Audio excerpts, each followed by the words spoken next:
Hello students, ये world bank का part 2 है। इसमें हम वर्ल्ड बैंक के इवैल्यूएशन की बात करने वाले हैं और बेसिकली इवैल्यूएशन में हम प्लस और माइनस दोनों को डिस्कस करेंगे। पहले हम बात करते हैं प्लस की, या जो सक्सेस और अचीवमेंट रही हैं वर्ल्ड बैंक की। वर्ल्ड बैंक जब से इस्टेब्लिश हुआ है तब से पहली चीज़ है कि उसके कैपिटल स्टॉक में एक इंक्रीज़ देखने को मिला है।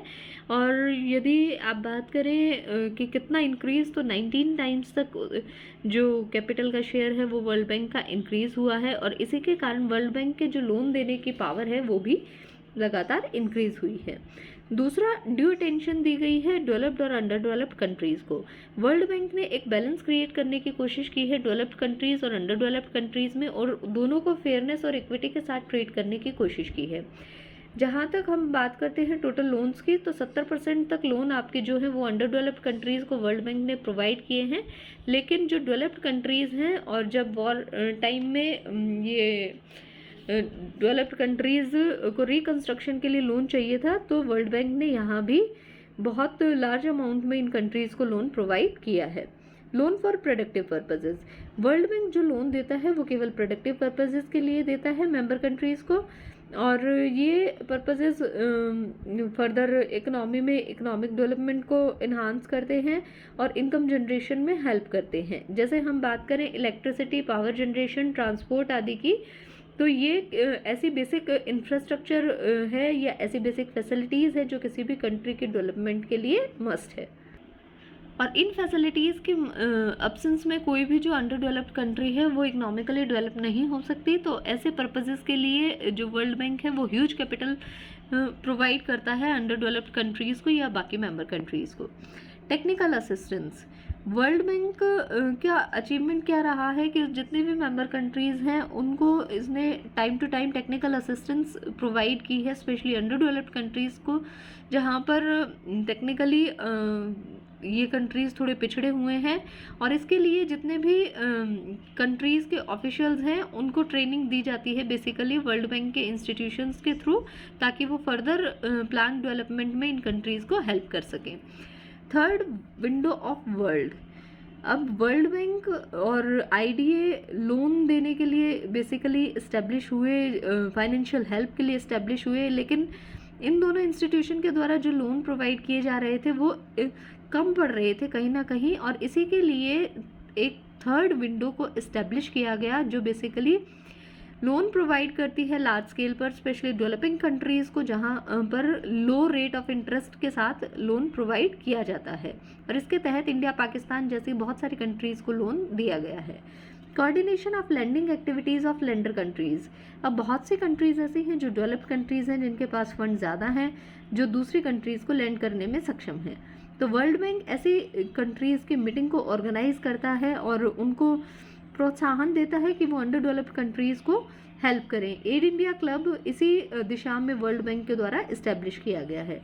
Settlement of disputes among Nations, world bank ने बहुत सी कोशिश की है कि जो भी आर्थिक झगड़े हैं अलग अलग नेशंस के, उनको वो सुलझाने में मीडिएटर का काम कर सके। और इसी के कारण इंडो पाक वाटर डिस्प्यूट जो है, या यूके और यूनाइटेड अरब रिपब्लिक के बीच में जो डिस्प्यूट है स्वेज कैनाल का, उसको सॉल्व किया गया है। फाइट अगेंस्ट पुअर्टी, अब इसके अलावा जो वर्ल्ड बैंक ने एक और मेन काम किया है कि लोन एडवांस किए हैं ताकि एक पॉलिसी एडवाइस प्रोवाइड की जा सके, एक टेक्निकल असिस्टेंस प्रोवाइड की जा सके। और वर्ल्ड बैंक इस तरह के प्रोग्राम्स को ऑर्गेनाइज करता रहा है basically with the aim of reduction in poverty. और वर्ल्ड बैंक का मुख्य उद्देश्य रहा है जितनी भी उसकी मेंबर कंट्रीज़ हैं वहाँ पर लोगों का जो स्टैंडर्ड ऑफ लिविंग है वो पहले से इम्प्रूव हो सके, और ऐसा तभी हो सकता है जब पुअर्टी को रिड्यूस किया जा सके। तो लोन देकर और टेक्निकल एडवाइस देकर, टेक्निकल असिस्टेंस देकर वर्ल्ड बैंक ने ऐसा करने का भरसक प्रयास किया है। Agriculture and rural development, agriculture और रूरल डेवलपमेंट को वर्ल्ड बैंक ने एक अहम मुद्दा माना है, और इसको प्रमोट करने के लिए बेसिकली एक international fund for agricultural development establish किया है, जिसके तहत एग्रीकल्चरल डेवलपमेंट के लिए पुअर नेशंस को फाइनेंशियल मदद दी जाती है। ट्रेनिंग्स, इसके अलावा जो है वर्ल्ड बैंक वो अलग अलग समय पर अपने जो मेंबर कंट्रीज़ हैं उनके ऑफिसर्स के लिए ट्रेनिंग ऑर्गेनाइज करता रहता है, चाहे वो इकोनॉमिक प्लानिंग के फील्ड में हो, चाहे वो पॉलिसीज़ बनाने के फील्ड में हो, चाहे वो रिसर्च के फील्ड में हो, चाहे वाटर पावर या इरिगेशन प्रोजेक्ट्स को या रेलवेज़ को हैंडल करने की फील्ड में हो। वर्ल्ड बैंक ने रिसर्च को बढ़ावा देने के लिए बहुत सारे रिसर्च प्रोजेक्ट्स शुरू किए हैं और जिसके रिजल्ट्स वो अपने जर्नल में पब्लिश करता रहता है। वर्ल्ड डेवलपमेंट रिपोर्ट एक बहुत ही फेमस जर्नल है वर्ल्ड बैंक के द्वारा जो प्रकाशित होता है और रिसर्च के फील्ड में वर्ल्ड बैंक का योगदान बहुत ही अहम है। Financial assistance to welfare institutions, इसके अलावा जो और इंस्टीट्यूशंस हैं जो इंटरनेशनल लेवल पर इस्टेब्लिश्ड हैं, जो सभी संसार के देशों का हित ध्यान में रखकर बनाई गई हैं और उनके हितों के लिए काम करती हैं, जैसे UNICEF, UNESCO, WHO। In institutions को भी यदि किसी तरह के फाइनेंशियल असिस्टेंस की ज़रूरत है तो वो वर्ल्ड बैंक लगातार प्रोवाइड करता रहा है। Establishment of subsidiary institutions, world bank ने अपनी सब्सिडरी इंस्टीट्यूशंस को भी इस्टेब्लिश किया है, जैसे इंटरनेशनल फाइनेंशियल आपके कमीशन है जो ये 1956 में वर्ल्ड बैंक ने इस्टेब्लिश किया था ताकि प्राइवेट इंटरप्राइजेस को इनकरेज कर सके वो उसकी मेंबर कंट्रीज़ में जाकर इन्वेस्टमेंट करें। इंटरनेशनल डेवलपमेंट एसोसिएशंस को 1960 में इस्टेब्लिश किया था वर्ल्ड बैंक ने और इसका मुख्य उद्देश्य क्या था कि जो अंडर डेवलप्ड कंट्रीज़ हैं उनको कंसेशनल रेट पर लोन प्रोवाइड किया जा सके। मल्टीनेशनल इन्वेस्टमेंट गारंटी एजेंसी को भी 1988 में फॉर्म किया गया था, बेसिकली प्राइवेट फॉरेन इन्वेस्टमेंट को इनकरेज करने के लिए। इसके अलावा एनवायरमेंटल प्रोटेक्शन को लेकर वर्ल्ड बैंक बहुत ही सचेत रहा है और पोल्यूशन के अगेंस्ट फाइट करने की भरसक कोशिशें की हैं और बैंक ने वर्ल्ड एनवायरनमेंट फैसिलिटी स्कीम एक लॉन्च की थी जो कि बेसिकली एनवायरनमेंट को ध्यान में रखकर लॉन्च की गई थी और इसके तहत वर्ल्ड बैंक लो पर कैपिटल इनकम कंट्रीज़ को फाइनेंशियल एड प्रोवाइड करता है ताकि ये कंट्रीज़ भी एनवायरनमेंट को प्रोटेक्ट करने में अपना योगदान दे सकें। फेलियर ऑफ वर्ल्ड बैंक्स की दूसरी तरफ हम बात करें तो बहुत से ऐसे काम रहे हैं जो वर्ल्ड बैंक के लिए नाकामी साबित होते हैं, जैसे कि पहली पॉइंट है इनएडुकेट फाइनेंशियल हेल्प। कैपिटल जो वर्ल्ड बैंक की है वो लगातार इंक्रीज़ हुई है, लेकिन फिर भी जो मेंबर कंट्रीज़ की बढ़ती हुई ज़रूरतें हैं उनको पूरा करने के लिए वो कैपिटल अपने आप में कहीं ना कहीं सफिशिएंट नहीं है और स्पेशली यदि हम बात करते हैं अंडर डेवलप्ड कंट्रीज़ को तो वहाँ पर बहुत ही कम फाइनेंशियल असिस्टेंस पहुँच पाती है। डिस्क्रिमिनेटिंग बिहेवियर, वर्ल्ड बैंक का जो बिहेवियर है वो डिस्क्रिमिनेटिंग रहा है, वो रिच और पुअर कंट्रीज़ के बीच में भेदभाव करता रहा है और ज़्यादातर इंक्लाइंड रहा है डेवलप्ड कंट्रीज़ के लिए या यूरोपियन कंट्रीज़ के लिए, जबकि अंडर डेवलप्ड जो कंट्रीज़ हैं जिनको फाइनेंसेस की ज़्यादा ज़रूरत है वहाँ पर कम फाइनेंसेस प्रोवाइड किए गए हैं। High rate of interest and commission, अब जो वर्ल्ड बैंक फाइनेंसेस प्रोवाइड करता है उसके लिए काफ़ी high rate of interest charge करता है और भारी भरकम कमीशंस चार्ज करता है और अंडर डेवलप्ड कंट्रीज़ के लिए इस तरह के एक्सपीरियंसेस बहुत बुरे रहे हैं क्योंकि वो इतने ज़्यादा ह्यूज अमाउंट में इंटरेस्ट को पे करने में सक्षम नहीं है। डिफेक्टिव लोन पॉलिसी जो है वर्ल्ड बैंक की वो काफ़ी रिजिड रही है और लंबे समय काफ़ी लग जाता है अगर वर्ल्ड बैंक से आप लोन लेने की कोशिश करते हैं।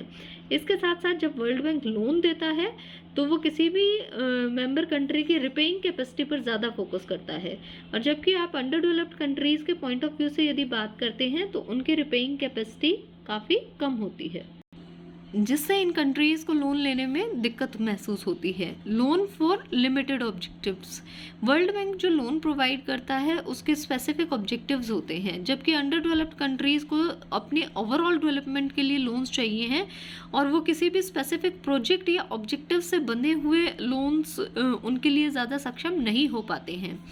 Repaying of loan in foreign currency. अब कई बार जो कंडीशन होती है बैंक की वो ये होती है कि जिस करेंसी में आप लोन ले रहे हैं उसी करेंसी में आपको लोन वापस करना पड़ेगा, लेकिन अंडर डेवलप्ड कंट्रीज़ के पॉइंट ऑफ व्यू से उसी सेम फॉरेन करेंसी में लोन को वापस करना काफ़ी मुश्किल रहता है। डिस्क्रिमिनेटरी, वर्ल्ड बैंक डिस्क्रिमिनेशन करता है जब लोन प्रोवाइड करता है डेवलपिंग कंट्रीज़ के पॉइंट ऑफ व्यू से, क्योंकि हमने पहले भी जैसे कहा कि डेवलपिंग कंट्रीज़ को ओवरऑल डेवलपमेंट की ज़रूरत होती है और उन्हें एक फ्री लोन की ज़रूरत होती है, जबकि जो वर्ल्ड बैंक है वो पर्पस वाइज या रीजन वाइज असिस्टेंस पर ज़्यादा फोकस करता है। और यदि हम बात करें 1990s ऑनवर्ड्स तो बैंक की लेंडिंग पॉलिसी थोड़ी बहुत चेंज हुई है और डेवलपिंग कंट्रीज़ के फेवर में आई है। हार्ड कंडीशनैलिटीज़, अब जो वर्ल्ड बैंक के थ्रू लोन प्रोवाइड किए जाते हैं, जो फाइनेंशियल एड प्रोवाइड की जाती है जैसे तो वो जो है उस पर हार्ड कंडीशंस लगाता है इसके लिए, जैसे कि बोरोइंग कंट्रीज़ को क्या करना होगा, ओपन ट्रेड को अपनाना होगा, पब्लिक बजटिंग में रिफॉर्म करने होंगे, डेप्ट मैनेजमेंट करना होगा, प्राइस पॉलिसी को रिवाइज करना होगा। तो इस तरह की कंडीशंस वर्ल्ड बैंक के थ्रू लगाई जाती हैं। और यदि आप पर्टिकुलरली सैफ की बात करें, जो हम पहले भी बात कर चुके हैं, स्ट्रक्चरल एडजस्टमेंट फैसिलिटी, तो इसके तहत जब सेकंड इंस्टॉलमेंट प्रोवाइड की जाती है लोन की तो वर्ल्ड बैंक के द्वारा रिव्यू किया जाता है कि जो उसने कंडीशंस लगाई थी वो क्या कंडीशंस मानी गई हैं मेंबर कंट्रीज़ के थ्रू या नहीं, और उनके बेसिस पर सेकंड इंस्टॉलमेंट पे की जाती है। फिर साथ ही हम बात करते हैं India and world bank.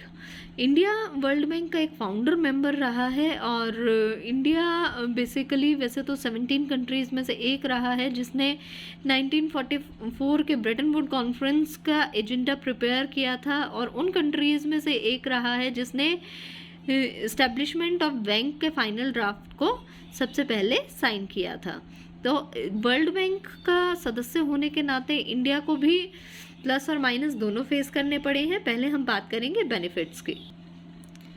Executive director, India एक परमानेंट मेंबर रहा है एग्जीक्यूटिव डायरेक्टर्स का काफ़ी सालों से। ये तो एक पॉजिटिव पॉइंट रहा है क्योंकि एग्जीक्यूटिव डायरेक्टर्स का इम्पोर्टेंट रोल रहता है वर्ल्ड बैंक में। फिर दूसरा, जो लोन्स हैं वो वर्ल्ड बैंक से इंडिया को अपनी डेवलपमेंट के लिए हमेशा सफिशिएंट प्रोवाइड हुए हैं। कह सकते हैं इंडिया एक लार्जेस्ट बोरोवर है वर्ल्ड बैंक का, और ये जो लोन्स हैं बेसिकली अलग अलग प्रोजेक्ट्स के लिए प्रोवाइड किए गए हैं, जिसमें railway, irrigation, coal industry, ports, telecommunication, road construction वगैरह वगैरह आपके लिए शामिल हैं। अब यहाँ पर एक टेबल दी गई है, आप देख सकते हैं, इसमें वर्ल्ड बैंक के एड दिखाई गई है ईयर के साथ। तो जो 2006-07 से 18-19 में यदि आप कंपेयर करते हैं तो टोटल लैंडिंग कमिटमेंट जो है वर्ल्ड बैंक का इंक्रीज़ हुआ है, तो इंडिया के लिए लैंडिंग इंक्रीज़ हुई है। और इसी के चलते जो नंबर ऑफ एक्टिव प्रोजेक्ट्स हैं जो वर्ल्ड बैंक के एड के थ्रू चल रहे हैं वो भी 67 से बढ़कर 119 हुए हैं। एड इंडिया क्लब और कंसोर्टियम और इंडिया डेवलपमेंट फॉर्म।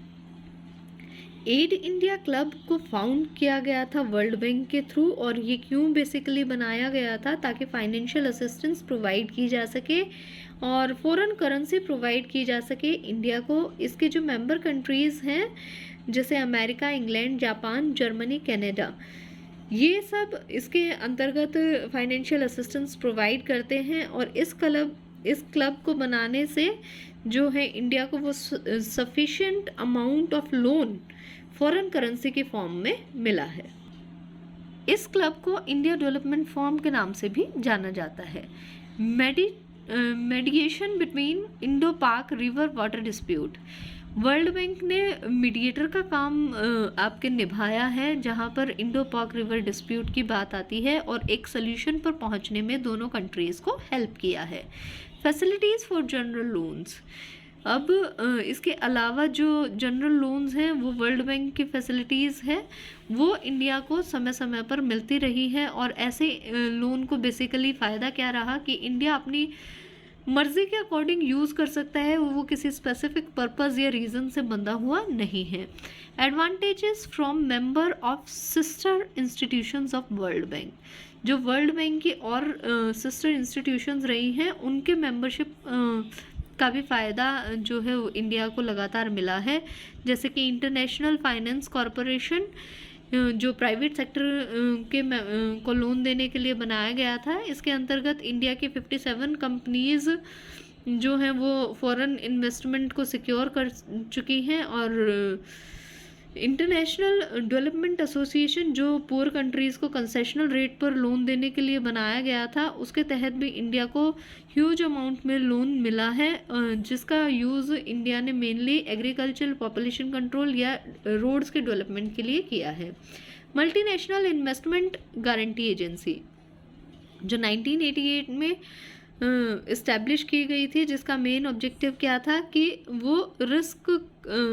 वो गारंटी देती थी अगेंस्ट रिस्क, ताकि जो फॉरेन इन्वेस्टमेंट है प्राइवेट सेक्टर में वो डेवलपिंग कंट्रीज़ में ज़्यादा से ज़्यादा प्रमोट हो सके, इनकरेज हो सके, और इंडिया को इसका फ़ायदा मिला है। टेक्निकल असिस्टेंस, वर्ल्ड बैंक लगातार अपने जो मेंबर कंट्रीज़ हैं उनको technical assistance time to time provide करता रहता है। इंडिया को भी इस डायरेक्शन में वेरियस प्रोजेक्ट्स के लिए टेक्निकल असिस्टेंस प्रोवाइड की गई है वर्ल्ड बैंक के थ्रू। और वर्ल्ड बैंक ने 15 एक्सपर्ट टीम्स भेजी हैं टाइम टू टाइम इंडिया में, और ये एक्सपर्ट टीम्स ने सर्वे करके डिफरेंट पार्ट्स ऑफ कंट्री में बहुत सारे सजेशंस दिए हैं, जिनसे इंडिया के डेवलपमेंट में हेल्प मिली है।